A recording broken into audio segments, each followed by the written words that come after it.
Hello, welcome back to Bald and Board Games. I'm Bald. I'm Board. And we're going to review Biohazard.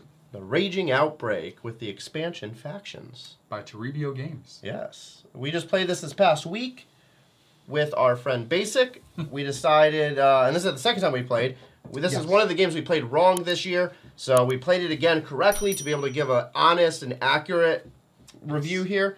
So we went through, played it a second time, and now we will go through our normal 4 categories and tell you our thoughts and where this falls on Bald and Board's scale. Yes, I think this will actually be the first game that falls subject to our slightly adjusted weights. So we did adjust our weights a little bit again. Again, we're forever kind of just tweaking this, hopefully no more, to make sure that it is true to how we feel, how the community feels things matter and or don't matter. So we had some feedback regarding reviewing storage and stuff like that. So we unanimously agree that gameplay is the most important thing. So gameplay is 40% of the weight of our reviews. Everything else, we have storage at 15% because people, including ourselves, kind of value storage the least. We still value it, but not as much as the other areas. Next, we have design at 20% because the look of the game, the components do matter a little bit more than storage, obviously, because you're playing with them, what cards are made out of, all that. Then Rulebook is at 25% because don't know how to play unless you can learn how to play. And of course, then you have your Rulebook at, your gameplay at 40 overall. Yeah. And so again, we do round down to the nearest half or whole, like usual. That's still the same. So let's get into it. Yeah. So we're going to start with storage. So storage is this box here you see on the table. Thoughts? Looking at my score for storage to see if it's, I think I still agree with them. So storage. So I will start with the things I like about storage. I like that they gave you plenty of room for the cards to go high. What this means is they thought ahead that, hey, you might sleeve these cards, so there needs to be space so they can sit in nicely once they're sleeved. That's great. They have spots for the minis that come in, the deluxe minis that are here. I think that is wonderful as well. And that's where it stops. Because after that, we have 2 wells where all the tokens would go. Now, this big one, I believe, is one of the ones that came with it. These small ones did not. We had these small ones on hand that allowed us to separate the tokens out into their individual faction colors. So the fact that it didn't come with these individual bags, it had some very cheap bags that you typically get when you get a game. The components are initially in from the manufacturer that will not last long. You're not meant to hold on to those. So literally they intended for you to dump all of these tokens into these individual wells. And in here, there are tiny little bridges that would be such a pain to sort out. Walls. And whatever, walls. Sorry, not bridges. Walls. I was thinking bridges. I'm looking at it like I looked at a bridge. Walls would be a pain in the ass to sort out.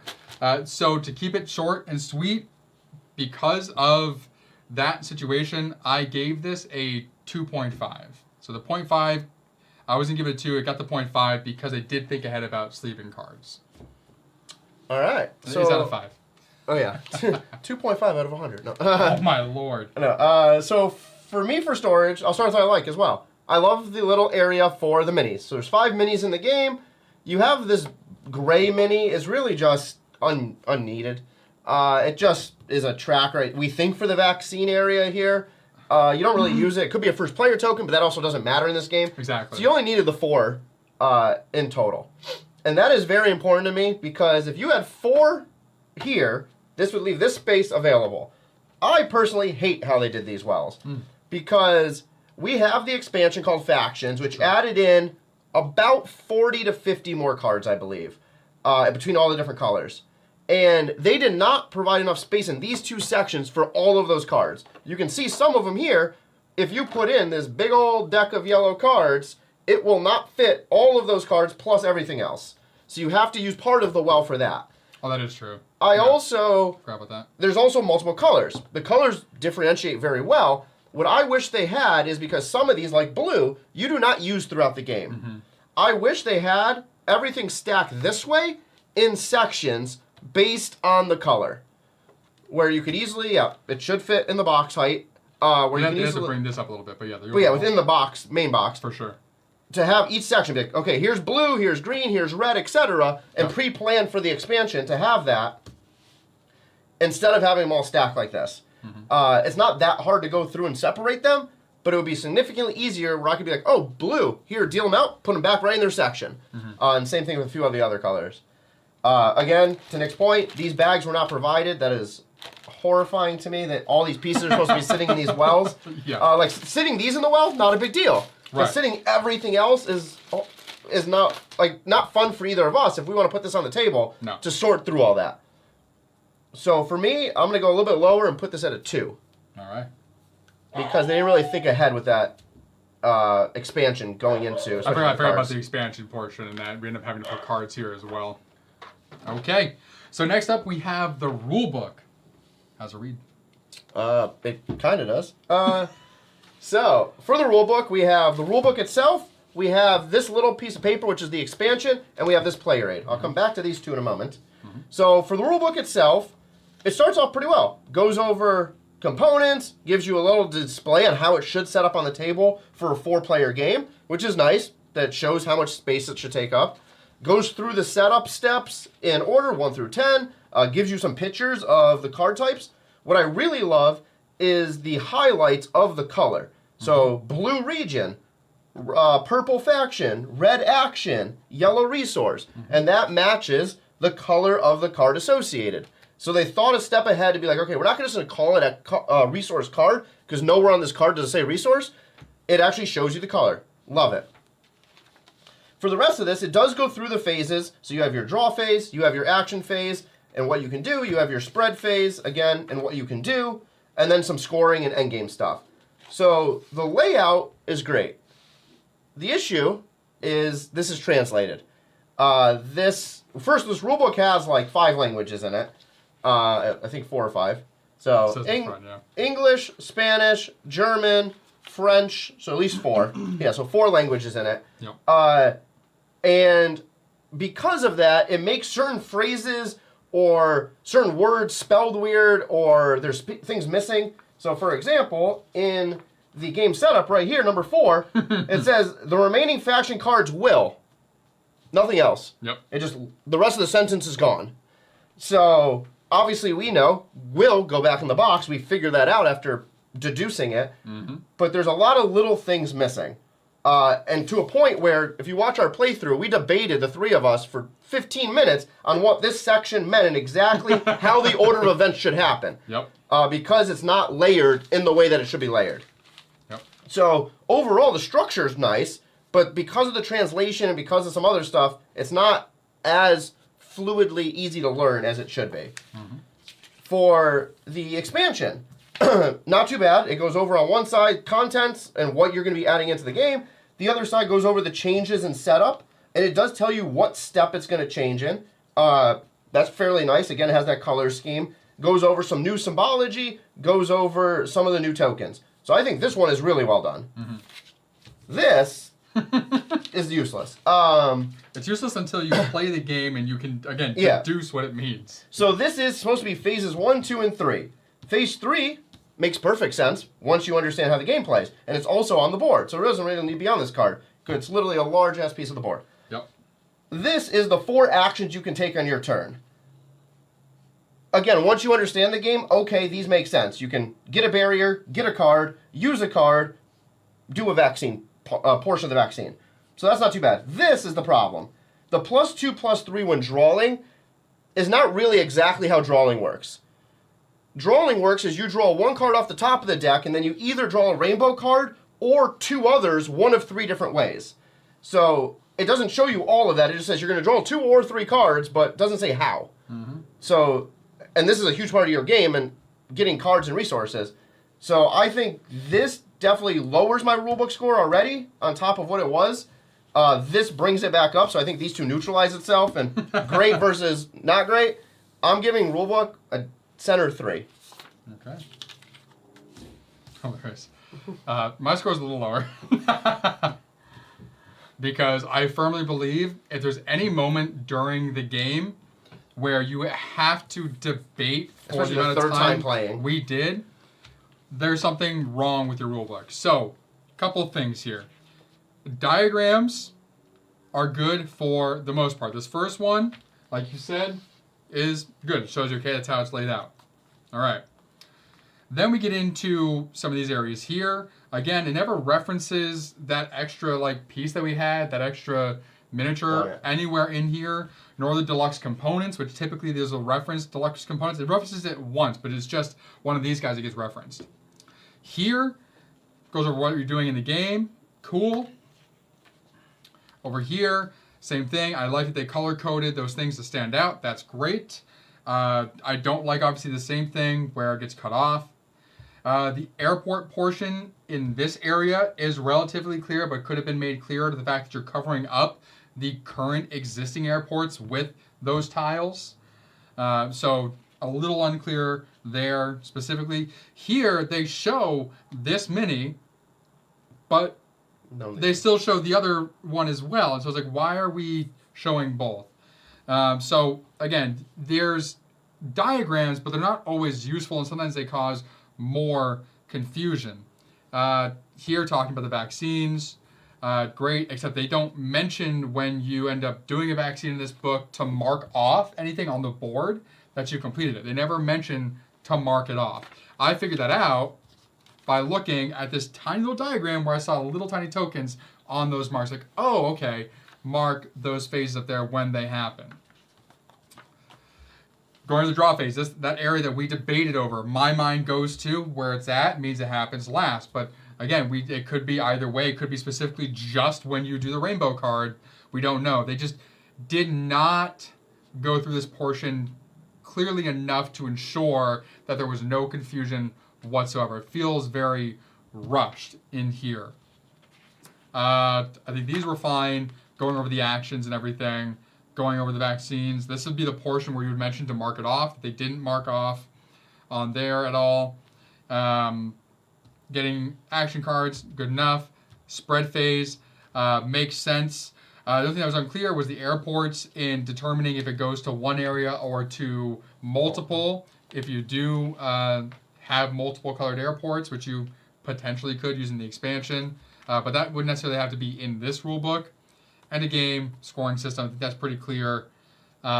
Scoring stuff here as well is also very clear. The main issue was in the back here regarding those things during the game and the debating. So I think if you ever had to debate like we did there, you have an issue. And then here as well, where they go over two regions where you can lock them down at the same time. They cover this example, which is great. Great to know. Sharing the border. If there's no way anything else can get in, you can lock it down in one go. We deduced, again, reason that word a lot, deduced, because we had to, that this would also apply across water if there's no way for a disease to get to an area that we're allowed to get across the water. And so it's essentially the same thing, but it would have been nice to have that example in here too, just for that extra clarity. They go through the solo mode, and then we're into the other thing. So this is okay, except for, again, here, typo. They show you the action card where it says build 2 barriers, and then they show you the one that has 1 barrier and it still says build 2 barriers. So again, did not go through and double check their rule book, or at least didn't do it enough if they did do it at all. So main rule book, meh. Expansion stuff here. So not going to belabor the point on this portion here. Good, let's have the components. My issue comes in with the airports. They did not clearly explain with the airports here. This is where they would have explained if you have a plane leaving out of a red station going to the original and to this new red station if it goes to one or the other. That's what should have been on here. Also, they also didn't explain on here if these would replace the other airport tokens or not. No, I think it says you can do both. Does it? Nope. Exactly. I thought it did. It said you could just like add in on top. But nope. Again, we deduced that. Yeah. To say, okay, it's adding more craziness, but there's equal number of airport tokens, I believe. 10 and 10. 10 and 10, so it could have easily meant to replace the ones that you got originally, but we don't know because they didn't say anything about it. So I don't enjoy that either. Yeah. Lastly, this card here could have easily been way more clear. So to your point, it's useless. Up here, this could have shown one rainbow card and one other card, or one face down shown, card to be like it's top of the deck. Or show 3 cards. Clear. Boom, whatever. In general, this, though, could have been on the board. You have plenty of empty space on here. Just put it on the board that you don't even need this. Yeah. It's right there for everyone to see. Save money and no confusion there. So, overall, I gave the rule book a 2 out of 5 for all issues stated. All right. Next up, we'll bring this back up. We'll do this zoomed out view for now until we go through. Is the design. So this is the look of everything, how the cards are built, how everything else is built, as well as do they make sense. Do You we have everything you need. Action card? Do you have those? Yep. For the shoes? Yep, sure do. Perfect. I had the ones exactly. Yep. All right. So, positives to start off. Exactly. Deluxe components. Huh? They moved already anyway. Deluxe components. I like these deluxe components. There we go. But were you over here? That was you. Right There here. you go. Okay. I like these. They're a lot of fun to play with. Honestly, the base version of the hazard tokens were also decent. I like the design of those too. So you don't necessarily need the deluxe hazard tokens, but they're nice. They have a good table presence, which is a lot of fun. These here, upgraded tokens, the plastic lockdown tokens, and the walls. Very nice. The walls are very small, and I wish we had more of them, which we talk about in our game. That's more of a gameplay thing, so I'm not going to harp on that. But the actual tokens themselves stand up. They don't fall over unless you slap them with something. So those are great. Even, again, the standard tokens are just the wooden round discs and some Catan style Logs, I guess. Yeah. So, again, those are also decent. The little minis that track your points. Doesn't need to be like this, but it's fun. Why not? So these are also great. Without this, it would have just been a meeple going around the outside, which is okay. So no harping there. The airport tokens. These are a lot of fun to put down to change up the airports. I think that they could have done without the airports on the board. Bring over the board real quick. Sorry. So on the actual board, we have airports. Just make randomizing the airports part of the game. And then you don't need this here. And then while we're on the board, we'll go over what we have going on in this situation. So I know board is going to harp on the board based on the geography thing. I don't care really about that situation. The only part that annoys the hell out of me, besides the airport situation, is this portion right here. This line where 35 is. First of all, that's huge, which we'll get into for gameplay. But just make this 2 separate regions. You included this dotted line here, but you have nowhere in the rulebook or anywhere that explains why or what that's for. Maybe you can put something there and lock down this half and then do that half. We have no idea. So that I have an issue with. This up here where it said phase 1, 2, and 3, again, I had an issue with because it was never explained, okay, put your piece there and we had to deduce that that's what that was for. You could have easily had the vaccine symbol around here to let us know that that was the case. But other than that, I don't mind the board. I don't think it needs to be overly complicated. It's a very pandemic-style board with the connections. I think that's okay. I'll come back over here. Cards, cheap. Hate them. The factions, the designs are a lot of fun. Hazmat suits, varying pictures. I think those are cool. The imagery is most likely AI generated, it looks like, unfortunately. But I can't say that for certain, so I'm not going to ding them on that. But I think losing points, gaining points for being able to do these, that worked out well for us, and it gives you a goal to work towards. And we have 2 because we have the expansion running. For the various areas of the regions of the board, same shape, same orientation, just a zoomed in picture. Points you get or don't get, very clear. Design-wise, I don't think it needs to be overly complicated. The simplicity factor of this is just fine with me. My problem comes in with the action cards. So this action card here means spend 2 of any resource to advance, or to to advance or to complete phase 3 of the vaccine, or to cover. Or is it discounted to? I think it's discounted. Discounted to. But my point is it's on phase 3 of the vaccine. Yeah, reduce the requirement of the 3rd phase by 2 pieces of equipment. And my understanding isn't the issue I have with this. It's mainly this symbol. This is the generic symbol for develop the vaccine.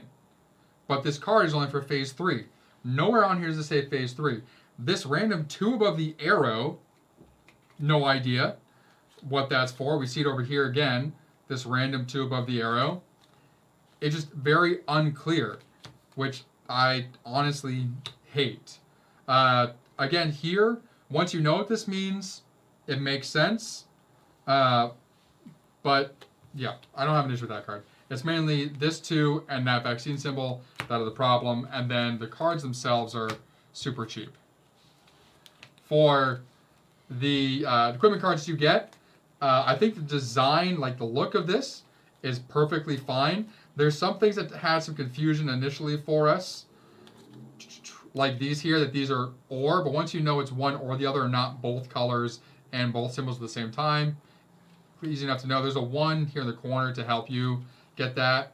On here, there's a 1 in the corner. There's also a 1 of any color or any type. So I don't really have an issue with the look of these cards at all. They stand out. There is some color difference on them that varies. I think it's mainly with the purple. For myself, it didn't bother me. Again, it's just the actual quality of the card is very cheap feeling. Almost there. Yeah. The vaccines. So, on the main game, it says 3+, or not, which is great. 3+ means it's harder to develop, as it should be, because more people are attempting to do it. Okay? The different phases here, straightforward. What I hate, that right there is a very tiny or. Why is it so small? Put a dash, like the generic symbol for or that we all know in board games. What's literally? And then some of them have a plus sign on them. Again, plus sign's really small. It doesn't need to be that small. Just get rid of the plus sign. Exactly. If you already used the or here, yeah. Using a version of the dash here in the jagged line. But like here, use the dash so we know. And then when it's a plus, don't put plus. Just have both the symbols. And we assume that. So the actual design of the cards here are a little shoddy. And I'm not into those as much. And then for the expansion, there is no 3 or greater on these.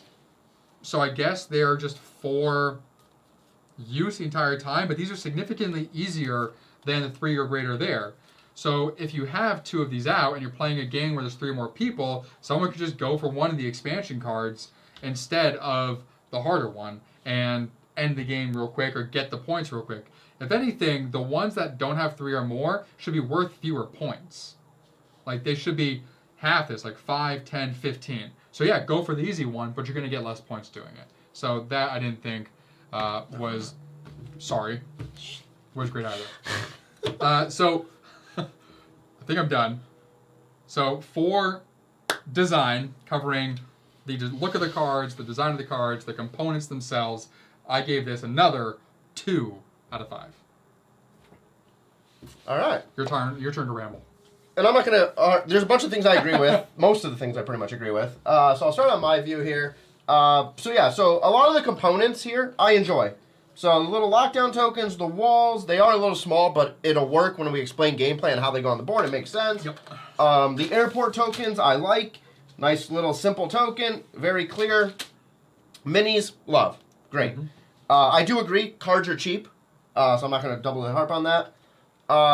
Going over some of these cards. So, again, I have the same issue here with these symbols, that it doesn't make sense. I'll add one more thing to this, which is, in the rulebook, it has, near the back of the English section, and then every other section as well, the action card and special card descriptions, with spelling mistakes, but putting that aside, why is this over here? Put this on the cards. Because... Yep. If anything, put it on the back of the book, because you have a back of the book that says the components in English only. There's 3 other languages in this book. You put this in English. I don't need to know all these components in the back of the book. It's already in the English section and the other sections. If you're going to put something in English in the back, put the action cards and the explanation here, and then this can just sit out. Mm-hmm. Or put it on the card itself. Mm-hmm. That was my big gripe, on top of the fact that this 2 doesn't make sense for the vaccine. Yep. For the faction cards... Again, to your point, it may be AI, may not, we don't know. I kind of do like, though, there's a little variance. So, for example, these 2 effects are very similar, or objectives are very similar, but the pictures are slightly different, even though on top of the color being different. Mm-hmm. So I do like that, a little difference there. The region cards are very clear. I do like these. Mm-hmm. It says very specifically, this is number 5. Boom, boom. Here's some points, and we'll explain in the gameplay what these points mean. There's that number, and you can match it to the board and be like, yep, that makes sense. Vaccine cards. I do agree with the or statement. It's so small. In the first game we played on stream, I wasn't going for the vaccine. I was. I knew Nick wasn't. I knew he didn't see the or, but I didn't.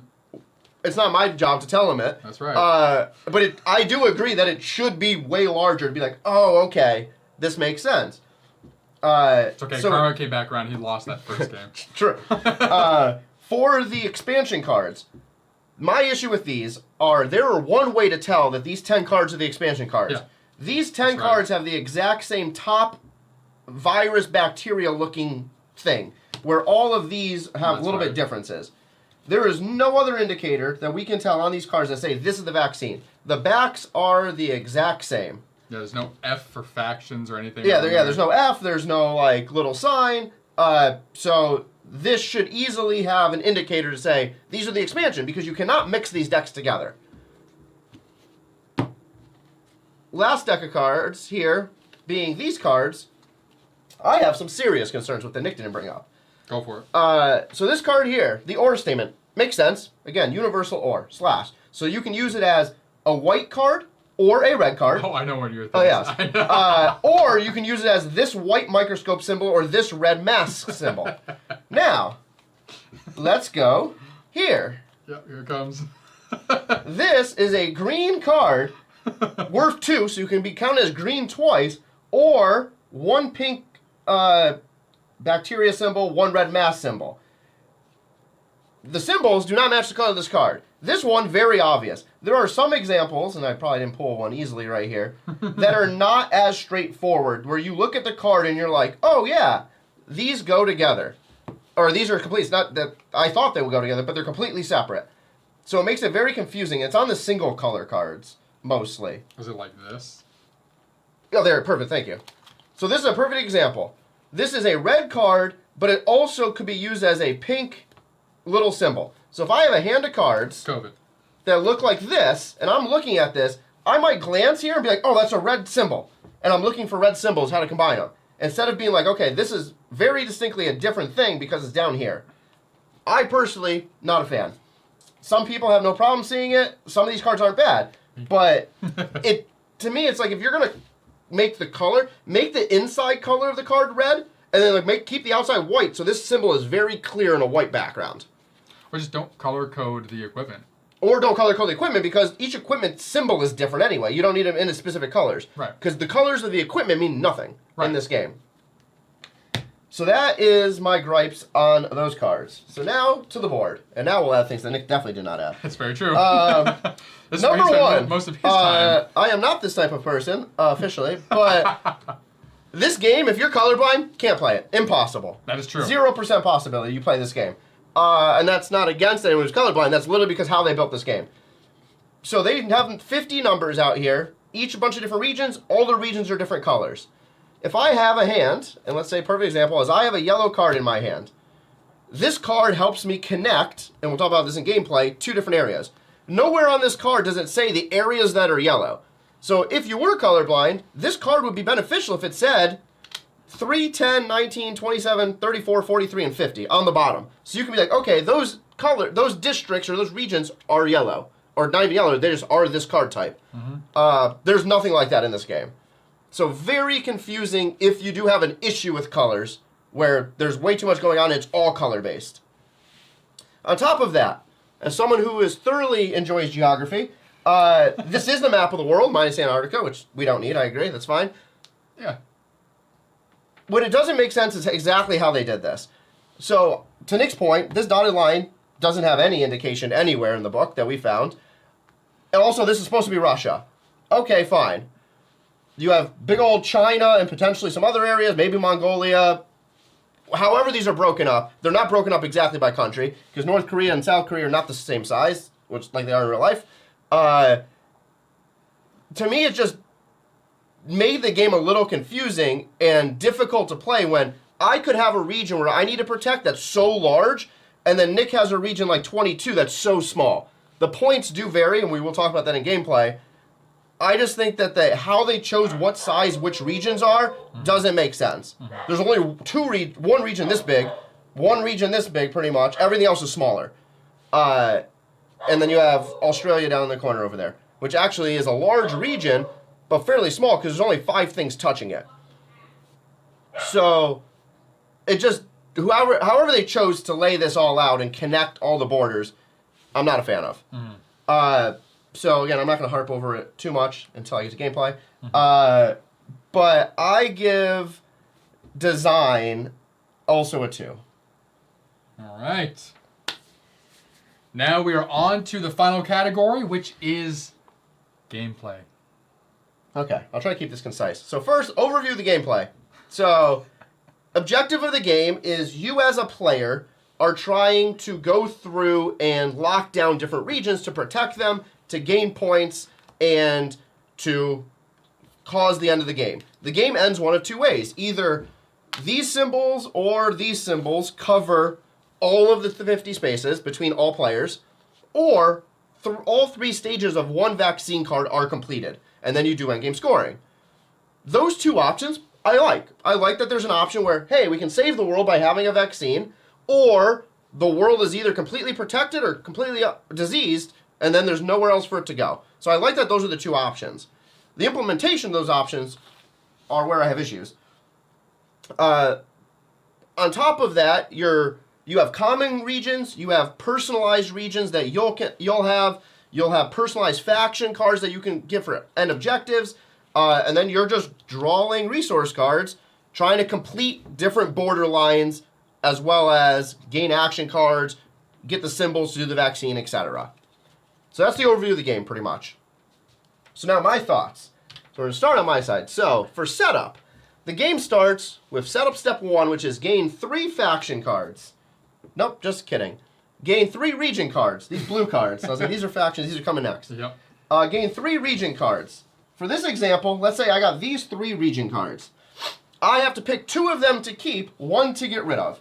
So I look at these, I look at the board, and I have 5, 38, 35.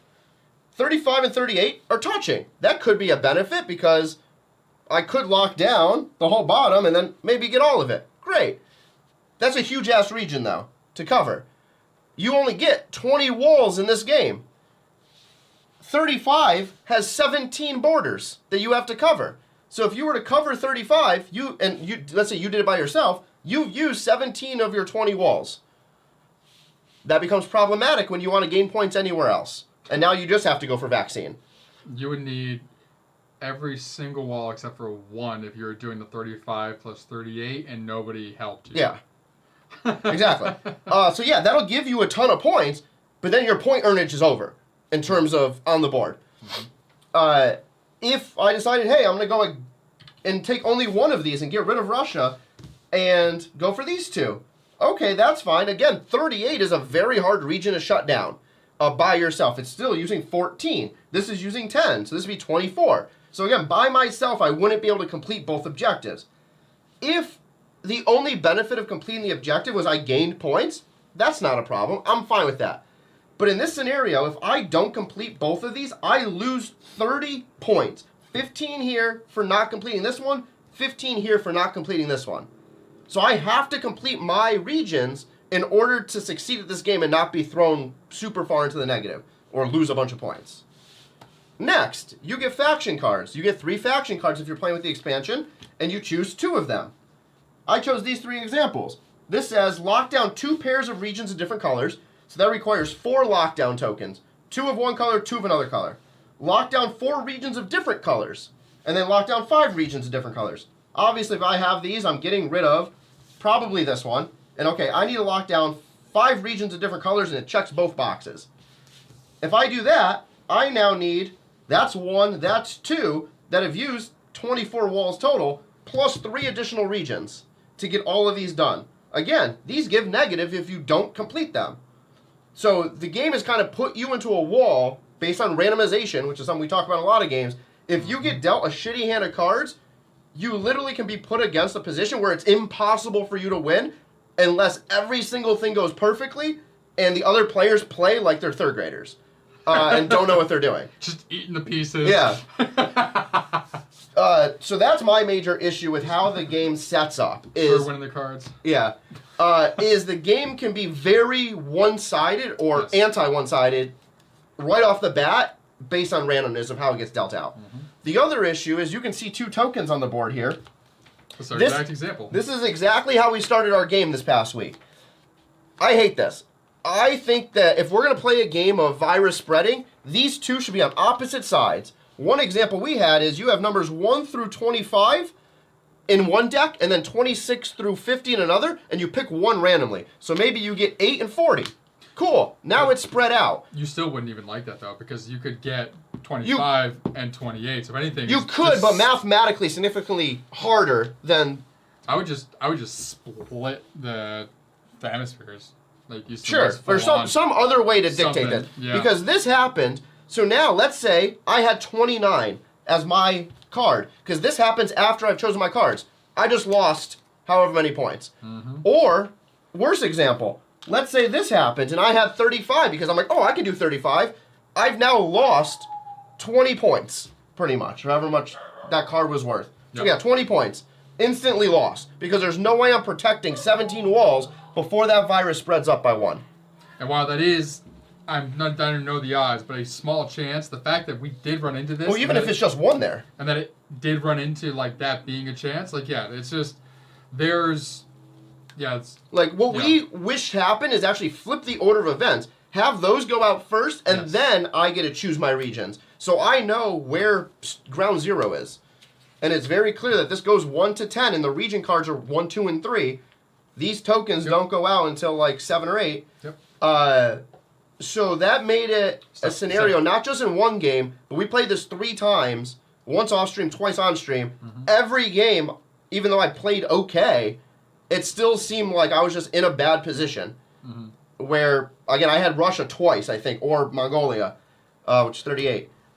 So that alone and how the game played, I didn't mind, again, having these different options of vaccine versus shutting down borders, putting up the little walls. But the fact that you only have 20 walls, that you can get shut down into a corner and just lose so many points based on how the faction cards and the region cards are built, and how that's explained in the rulebook, as well as the fact of other players. Let's say someone just gets a great hand of cards where it just works really well. They get 21 and 22, and boom, boom, they secure both of theirs. Now they're not worrying about that for the rest of the game. So I give gameplay, as much as I wanted this game to succeed, and I love the idea of what it could be, because it's not doing it the way it should be, I give this a 1.5. It's might be my lowest gameplay ever. With Bantam West, I think, equivalently. I think you gave one of the Tiny Epic ones a 1.5 too. Oh, probably. Okay, so my turn. All right, so I'm not going to cover everything that he covered. I agree with most of it. I think he doesn't agree with the color thing. I can see color. I think for the larger regions like that, I think that is where it's caused to, instead of each person getting 2 regions, you get 1 region.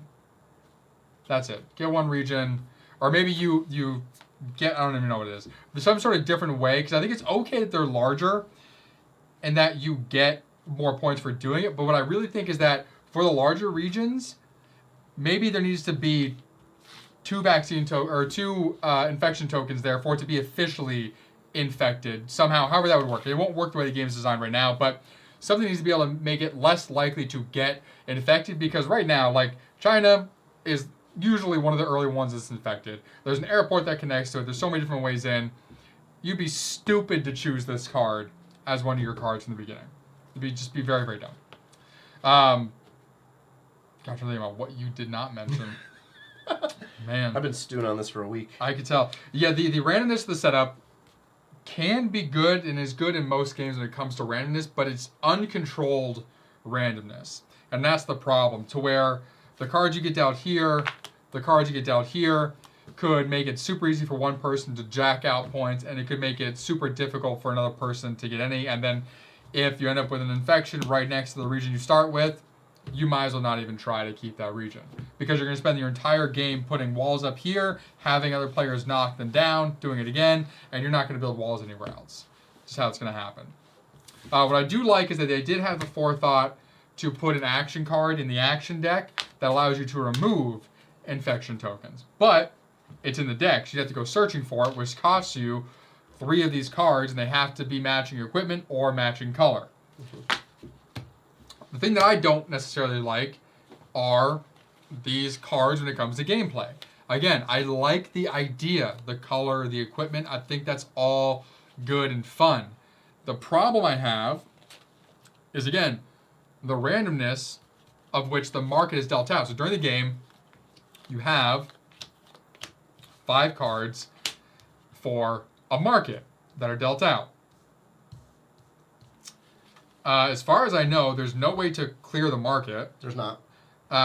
And so what you end up having is you're at the mercy of what's out here or what's on top of the deck. You always have to take a card from the top of the deck. So during the game, we're like, well, I might as well take the card from the top of the deck because I have to anyway, which that in itself is kind of shitty. Like, why? Let me take 3 cards from here. Boom, boom, boom. I understand the limitations of only being able to take one other card if you take a wild. But again, why make me take from the top of the deck? Allow me to take another one from here. Just say it can't be another wild, and you only get to take 1 more. Perfectly fine with that. It's less restrictive, but also restrictive in the same way to keep gameplay moving. What we found ourselves doing during our last playthrough, the ones beforehand, is none of the cards that were out we needed for what we were trying to do, whether it's the vaccine or our location. So we found ourselves going, nope, nope, nope, not doing anything. Yeah. And then you get to a point where you have too many cards in your hand. You're like, well, now I have to do something. And you're forced to waste a wild so that way you can use cards to do something. And so it's just, it gets frustrating as you get later in game as you're trying to do something and other players are able to do what they're doing based on where they're at. Okay, so that's the randomness that I don't enjoy. The randomness I do enjoy are the airports. When an infection goes into its place in the airport, you roll this die. Depending on what you roll, if you get a 5 or a 6, bad boy spreads to the other airport of that color. Love that. Unpredictability in the best way. It forces somebody potentially to rethink their strategy.